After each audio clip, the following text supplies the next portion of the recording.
Hello everyone, this is Louis Bruno. I want to welcome you to the channel where I am excitedly talking a little late, but about about my review of Glass. One can be extremely paranoid when they think of a release of a new M. Night Shyamalan movie. Throughout the period of his career, with the arrival of Sixth Sense to The Happening, the family films he made were for families first because, as he said in the making of Split, he returned to the idea of a sequel to one of his earlier films, Unbreakable.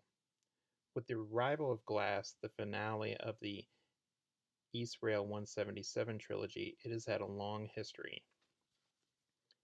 This will be a review of all three films. Unbreakable is about Bruce Willis, who is a superhero who doesn't want to admit he is a superhero, is found by Elijah, played by Sam Jackson, who simply has weak bones and is a comic book enthusiast, after he hears of David's survival of a terrible train wreck in Philadelphia, EastRail 177. As the film progresses, this is one of M. Night Shyamalan's best films, serving as the characters who will occupy the film and the rest of the trilogy. The way the camera moves so slowly in Unbreakable is one of the most amazing things about it. The way the camera is right in front of a dead body, but Bruce Willis and the doctor in the opening scene are in another room, is the reason why this movie was so good to begin with. The aspect of the film is what makes me believe Marvel could never do in all its movies: tell a story.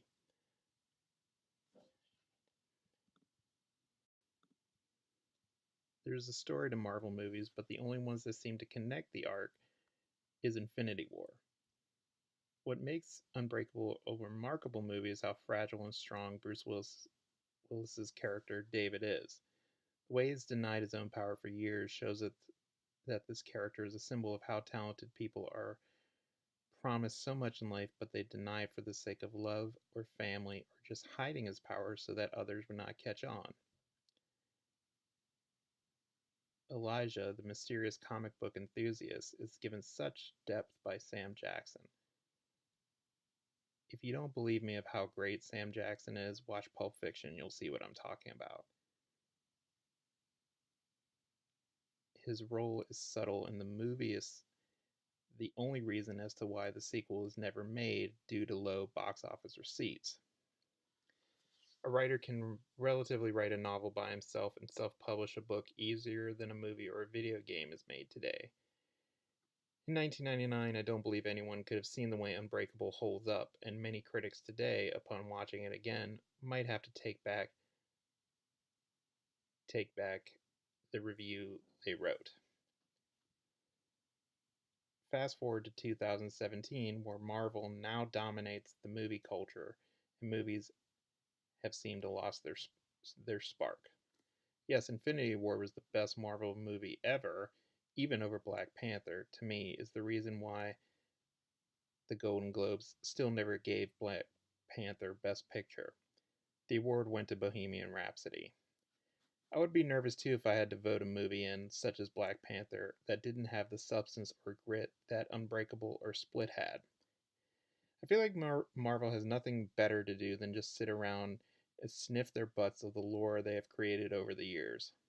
It's not enough that Deadpool can appeal to the adults, but even now, the reminder that Marvel are the only movies people see makes Unbreakable, Split, and Glass so refreshing and interesting.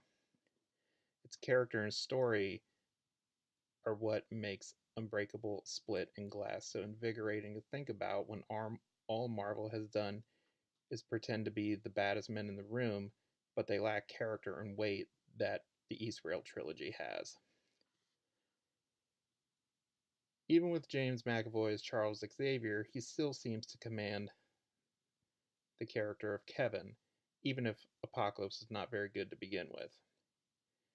What a way to ruin Apocalypse, which to me could stand a fight with Dr. Manhattan from Watchmen. It wasn't until Infinity War is when I truly appreciated Marvel, and even so, I wasn't Marvel's biggest fan until now. I have defended them now only with Infinity War connecting all the narratives together. What Unbreakable has done in one movie, it took 10 years for Marvel to do, even with Sam Jackson in the Marvel movies as Nick Fury. So it's not like I'm downing Marvel entirely. I know what movies were, like The Godfather, Apocalypse Now, Full Metal Jacket, A Clockwork Orange. If I were a filmmaker, I hold these films higher than most Marvel movies today, being the EastRail trilogy as the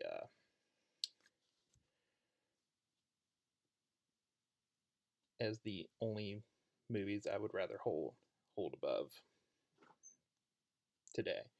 But when it comes to Split, which was produced by Blumhouse, was only made for $9 million to prove to be the hardest film for Shyamalan to make, but the very notion of a sequel to Unbreakable wasn't in most people's minds today. Split follows a young girl who's kidnapped by James McAvoy's character, Kevin, who is one of the 23 split personalities, and his compulsion to kidnap young girls is tested by each personality. Patricia is one of the personalities, played by McAvoy, done with hilarious perversion that only makes people laugh, but merely because McAvoy is simply brilliant as the matriarch of the personalities, as each personality is given ample time. One of them is a 9-year-old boy with a lisp, and however much you can deny this movie, McAvoy and Shyamalan had such a fun time making the villain a multifaceted character. The way the build-up focuses on the girls trying not to outfight but to outsmart him with his weaker personalities. When we should literally hate the villain is the very reason why we feel sorry for him. The idea of having split personalities and one of them turning into a supervillain is such an interesting idea that Marvel's legions couldn't make with such care and inventiveness. Marvel at this point is such an overbloated joke that we now have nothing else left but Marvel's guts open. With Split, the pace is kept very tight and you wonder what happens in each scene. The shadows are what's important in this movie. And even in the shadow of McAvoy's character, we see humanity in all but the beast.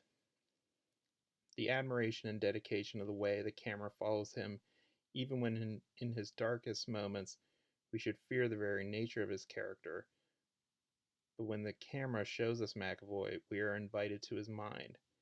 What makes Split fascinating is how much the budget is cut down, the more we see of the artistry of how Shyamalan can make a movie that should be so bad feel so good without a lot of high budget effects. Split may even seem like a bold movie for today, but for anyone who hated it, had to admire the way Shyamalan revitalized his entire career. The way McAvoy crawls on the walls as the Beast is the highlight of the movie. When the Beast is pulling the bars and blood fills his mouth is right out of anime or comics that I just think about constantly when sitting here and pondering the movie. How can a movie that only cost $9 million feel so original, yet feel unlike a comic book movie, but still feel more original than any of the Marvel movies done today? Shyamalan's characters are so well done that we are still wondering what might happen with Glass, the highly anticipated sequel to Split. What hampered the time between Unbreakable and Split is that Unbreakable was largely ignored and didn't make a lot of money, as I said before. For all that we are concerned, Shyamalan probably had the script done years ago, waiting until there was an interest in superhero movies that made the sequel happen, which was good for us. Now, Glass, which was out January 18, 2019, should solve all the questions that we want to know. Are there more superheroes in the Unbreakable universe? The answer is yes. Through a will that only M. Night Shyamalan could bring. The acting was stellar, with Sam Jackson being as devious and mischievous, sort of like the antithesis to Charles Xavier. The scenes that are the most memorable are the psychiatrist who tries to make the three heroes believe that everything they have is caused by real-life situations. The psychiatrist makes David believe that he has injuries to the frontal lobe. The way the psychiatrist talks is almost how we feel at every psychiatrist's office. Like we hate the person trying to help us, but she won't stop us making us believe that we are not superhuman. James McAvoy also adds a bit of humor to the character of Kevin and his personalities. There are some things I can't give away. It would be a sin for me to give away every major plot point. It would be obscene because, like all superhero movies, this is an experience that Marvel can't seem to do. It seems to make these three characters, or 25, believable and real than anything Marvel could produce. I don't want to sit and watch Marvel all day, but I feel like the characters in in the movies here will be accepted later on. I'm going to speak bluntly, but critics who have downed this movie have the right to an opinion. Maybe they're just boring people who have no interior lives or can't make something themselves. Everyone is a critic and not a chef. Or they're thieves. But forget the critics. Because we all have a right to say what we want. Unless you're in Afghanistan, it's like the tiny town for Footloose, only those people have automatic weapons and they will kill you for a different opinion. So, in the interest of this movie, this is unlike any of the Marvel movie affair that has all the glitz and glamour, but the characters in this movie have heart and soul, and I think that's what's been missing from superhero movies. The suits are less flashy, but they do have better dialogue than Marvel can offer. It should be weird that this movie comes out when all superheroes are the rage, and while the movie plays itself out, there's a steady hand of realism offer, offering a bit over special effects. The feeling that I had while watching this is that it should be fun, exciting. I thought the beast screams were like the Balrog in Lord of the Rings.